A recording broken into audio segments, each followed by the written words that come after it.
So let me just clarify that I that it is my assumption that I was discriminated against by these families on care.com because I'm male. All right. It's an assumption. And the reason it's an assumption is because I got no replies, no messages from anyone. There was a lack of communication from the part of these parents who were looking for caregivers, right? That in itself was already a red flag for me. The fact that you don't know how to communicate effectively, um, you know, that irritates me, especially when it comes to children, right? Um, so that's an assumption that I have. That is why I think that discrimination towards male caregivers is alive and well in the Bay Area.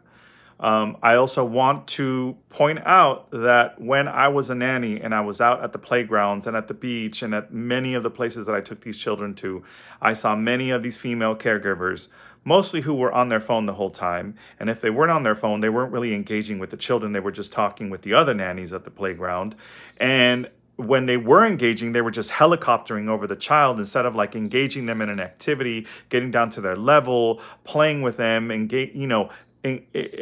like encouraging them to use their imagination.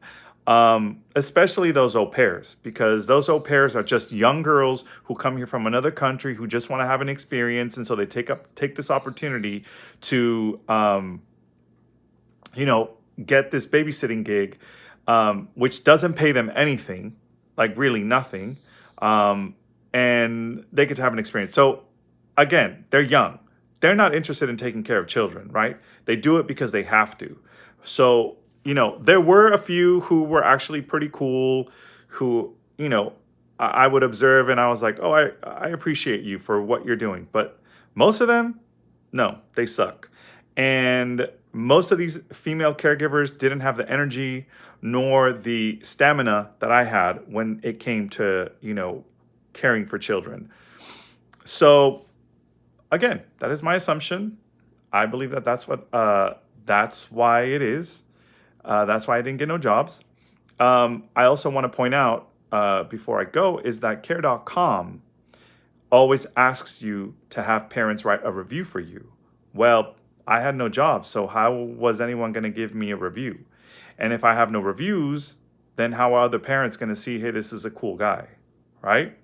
And I had two of the moms that I used to work for try to write a review, but the app was asking them to log in and create an account, and they didn't want to do that.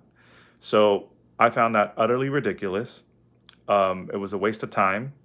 And again, I just want to clarify, tie it all in.